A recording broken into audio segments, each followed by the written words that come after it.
Adam Fields, and I'm the founder and CEO of Arda. Arda is a technology-enabled logistics provider that is trying to make it easier for everyone to be a buyer and seller of unique objects like art, furniture, antiques, etc.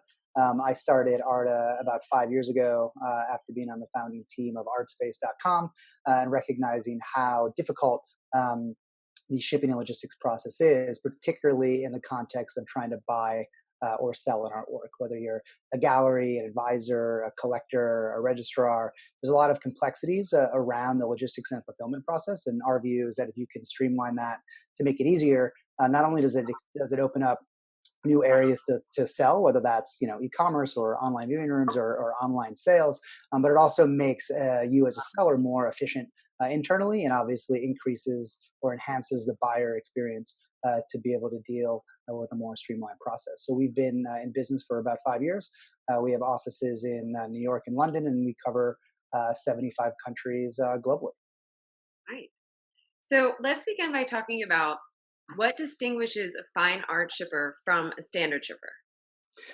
Yeah, so I think it's a really important question, and there are a lot of shippers that say that they can handle art, which is true. It's more about who you would want to be able to handle your art. The main difference between someone that you'd want to handle your art and someone who you would not want to have handle your art, obviously, is trust, but really comes down to the idea of a unique object versus a non-unique object. So art shippers and other shippers that are usually equipped to handle high value items are really prepared to deal with objects that are unique or expensive, fragile, perhaps large or irregular, but ultimately it comes down to extra service and services. So you might want to have someone come by to pack something, to install something, to take a condition report on something, to insure something beyond just the standard limited liability, which is really cents on the dollar. People or specialized art shippers are prepared to do all of that. More standard kind of freight shippers, they won't go into a residence, go into a warehouse, go into a gallery. They won't pack something in a specialized manner. They won't help you schedule delivery, answer your questions, when you need them. Think of it as kind of how helpless you might feel if you ship something with FedEx and you're trying to figure out, well, where it is, who can I talk to? Oh, I have to dial 1-800 number.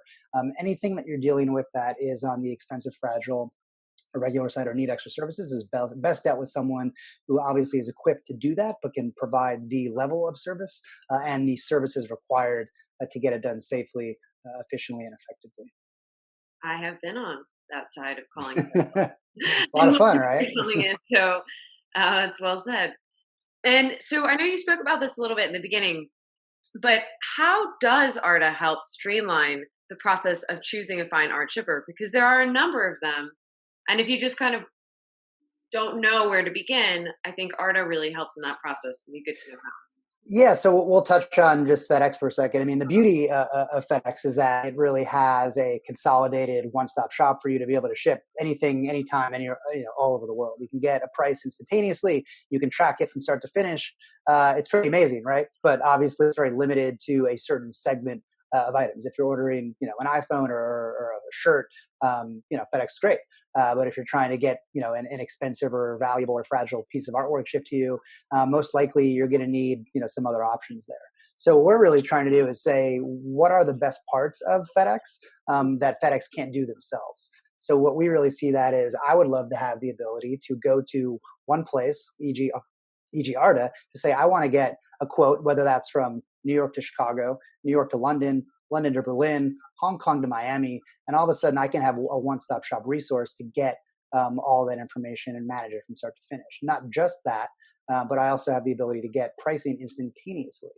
Usually in this industry, as FedEx offers instant pricing. Most far out shippers do not. We've accumulated enough data on pricing from all of these different kinds of companies to say, all right, we can guarantee you this price, whether it's on a fine art shuttle or air freight shipment from New York to London, to say this is what the price will be. So instead of having to wait a couple hours or a couple days, you can get a price instantaneously. So ultimately, what we've really tried to do is become a one-stop shop across item types, price points, and geographies, but also from a technology perspective, our main thing is we think that we can accelerate e-commerce and digital sales Mm.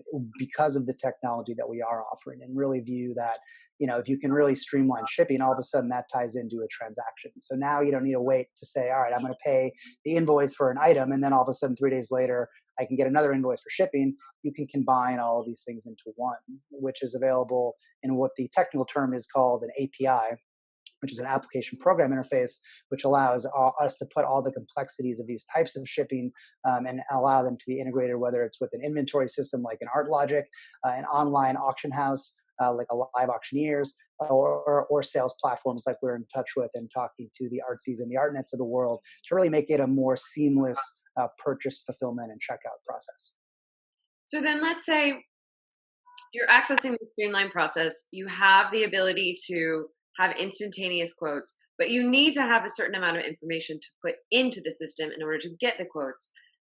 What is the information that one needs to have access to in order to get these quotes? Totally, and it's a great question, and I think there's a little bit of a clarification too. Obviously, not everything when it comes to this level of shipping can be automated. If you have a large Richard Serra, outdoor sculpture, you can't automate that. That is something that needs a lot of TLC and kind of point of contact to manage. Rightly so. Our goal when it comes to the technology side of these types of movements are really trying to automate and streamline the automatable and what can be streamlined. Right. A big part of that, of course, comes back to the information provided. The rule of thumb is the more information, the better, in terms of making sure that you're getting an accurate quote that aligns with both the price point of the item, the fragility of the item, and then where it's going. The baseline really is you need to know where it's being picked up from. To get a quote, that can be as simple as a zip code, or a city or state. Obviously, if it's in a warehouse or if it's up, a couple flights of stairs or in a hard to reach location, that could affect things. So that is information you want to pass along. I would like to make Go one ahead. point there. Something I've learned is that it's very important to ask the gallery if the work is actually in the gallery space from which maybe it was exhibited, or if it has been moved to an alternate location, and that will actually be the collection location. No, that's a very good point, and I would say for collectors that are watching, even though you are buying something from a gallery or from an advisor, from an auction house, doesn't mean that you can assume that it's at that location. Yeah. Most people do use some sort of offsite storage, so getting that information is important because the most difficult thing about this is that no one likes to have the price change, and obviously we don't want to either. But the information that you're providing is the main factor that will influence that. So other than the location, you obviously need to know the dimensions of the item or items, and that really is height, length, width that is, and it's important to take into consideration, framing or kind of borders. Obviously, if you have a photograph, the image size is great, but what's the paper size? Is it framed? How big is the frame? So really, the more information that you have on the exterior dimensions is important. The medium is also very important. If you have a photograph and it's framed under plexi, that is a lot less fragile than a photograph that is framed under glass. If you have a sculpture that is ceramic, that's a lot more fragile than a sculpture that is metal. So the medium really helps in kind of dictating the fragility of it.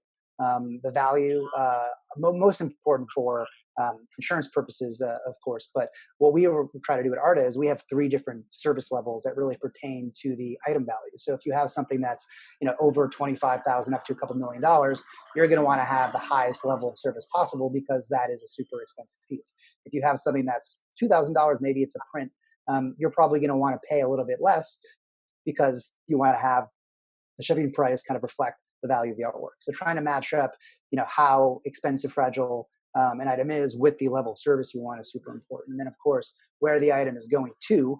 You can't really complete a quote without without knowing where you're shipping it to. And then the same thing with the pickup on the delivery side too. Is it being delivered inside? Yes. Upstairs, back. Is it being installed? Do you want it? Do you need a ladder? Do you need it? Is it above a landing? I know it sounds like a lot. Not that it isn't. But if you really want to drill down to the basics, where it's picking up, how big is it? How fragile is it? What's the price? And where it's going? Yeah. And one thing that maybe we could also talk about is the packing of the artwork, and specifically why and when it's important to crate a piece, which is another element. the transportation? Yeah, sure. So tying it back to one of your first questions, the differentiator of a art shipper and non-art shipper, I mentioned services. Packing is one of those most important services. These are obviously very valuable objects that both from a price standpoint and a sentimental standpoint, you want to make sure that they are secured and not damaged. One of the big advantages that an art shipper offers is that they have the capacity to pack things in a very specialized way. Whether that is what's called soft packing, which can mean just putting a little bit of glassine over the piece, putting it in bubble wrap and cardboard, all the way up to a crate, which can be used many times or one time. The important thing to recognize is that if you're shipping things domestically, whether that's in the United States or within Europe, you can a lot of times use what's called a fine art shuttle. These are kind of combining multiple works in one art specific truck that's usually climate controlled, securitized, have a couple of drivers there. They can pick something up, they can pack it, they can deliver it to you, they can install it. It's a really more economical way to ship it. And if you're shipping it that way, you don't always need an item crated. Obviously, crating something will give you the utmost protection for something, but it also incurs a lot more cost. So if you're shipping things domestically, and it's a standard painting or a photograph, you do not necessarily need to get it crated, and that can help you save a couple $100. What I will say is that if you're shipping something internationally via a fine art shipper door to door, you definitely not only need it; it is a requirement of the airlines to have the items crated. An airline, whether it's American Airlines cargo or cargo specific planes, will not let you tender an item unless it is crated. So international shipping, which is one of the reasons it does get a little bit more expensive, because you do need to crate items. Crating is a requirement for international movements. For domestic movements, you can use a high-end service because they can soft pack it and handle it appropriately. So you do not necessarily need crating for domestic movements. Yeah. And then kind of talking about when a work is moved from one location to another, there is this thing called a bill of landing that's created. Could we go through that a little bit? Because that's another important document that collectors need to know about and keep, that I think often don't have an idea. Yeah, I mean, if you're talking about a BOL, which is Yeah. the industry slang, think about it more as the receipt.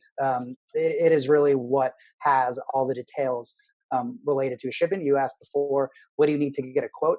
A bill of lading, a bill of landing is essentially contains all the information that you would need to get a quote. It says, this is the pickup address, this is what we're picking up, this is the size, the dimensions, the artist, this is where it's going to, and they require the pickup location and the delivery location to sign off on all that information. So if you get something and it's being picked up and it has the wrong piece, or it's going to the wrong place, obviously you should not only sign that, but you should say, hey, this is wrong. So it really kind of helps make sure that everyone's on the same page in terms of the information that they do have.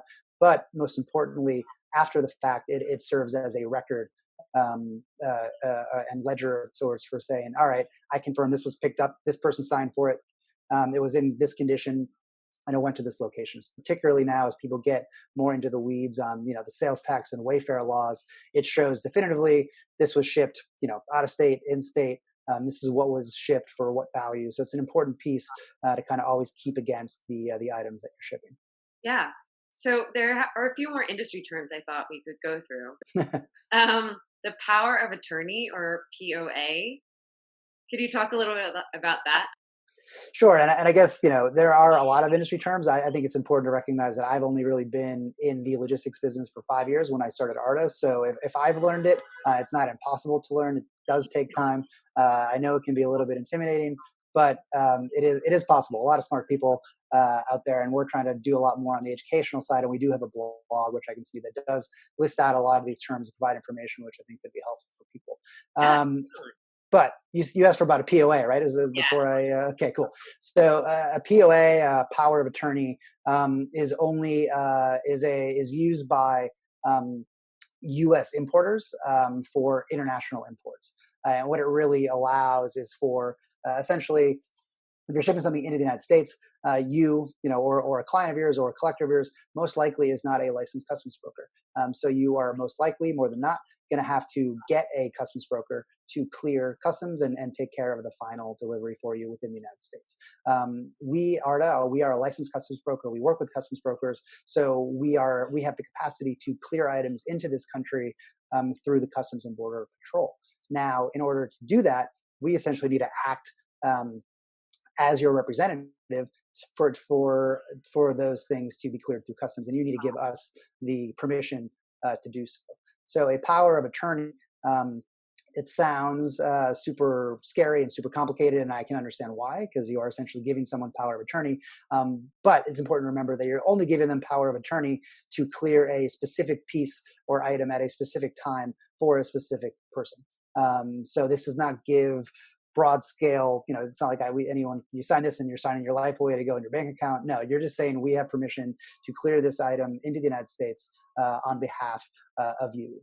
It usually is a 1 to 2 page document that you should read, but it is quite simple. By signing that, gives the logistics provider the ability to clear items into the United States for you.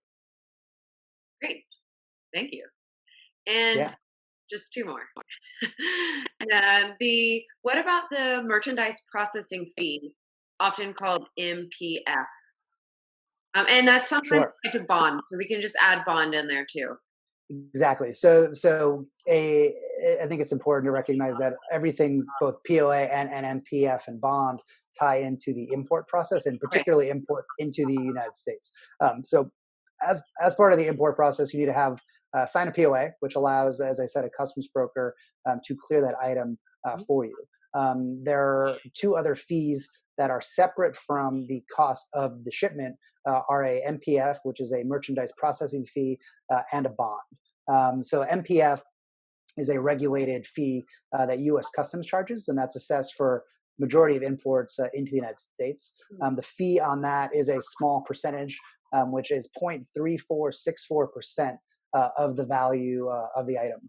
Obviously, art can be, or these types of objects that we are dealing with can be a bit more expensive. The good news is that fee is capped at about $519 per entry, though there is a minimum of it as well. So if you have an item that's, say, $5,000, you're going to have to pay a percent, which is 0.3464 of the value. If you'd have an item that's, say, $100,000, you will be maxed at paying $519.76 per entry. This is something that has nothing to do with which shipper you use, how you get it in, whether it's air, sea, or road. In order to clear something, it's a required fee, and that fee is required, as I said, by the U.S. government. The bond, which is a separate kind of line item here. Think of it as almost a government surety bond that is required every time you are clearing something into the country as well. These fees can change per company. At ARDA, for example, we charge about $2.50 per $1,000 of value, and there's a minimum and maximum to that. So the minimum is usually around $25. Maximum can range anywhere between $500 to $1,000, depending on the company. So again, important to remember that the MPF is set by the government and will not change at all. A bond fee can change. Now, one other thing to clarify here is that is for a single entry bond. If you are doing a lot of your own importing, you can get your own continuous bond, which means that you would not have to pay that on a per entry basis, and you have a limit of how much you can do per year. But I would recommend that people that do a lot of importing into the United States, it is worth getting yourself a continuous bond. So again, not as complicated as it might seem, though a lot of information. Yeah. And to be able to get a continuous bond, can one do that through ARDA, or would you have to go? Yeah, no, we're happy to set people up with continuous bonds. If you have a very expensive piece or are doing a decent amount of imported on your own, it definitely does make sense, and you can save yourself some money. It's, I guess, a shipping hack for how you can kind of save yourself some money over time. Yeah. So I would recommend that to people. Yeah, we can help people out, whether that's on just a one-time import or if you're looking to set up a continuous bond. Great. So,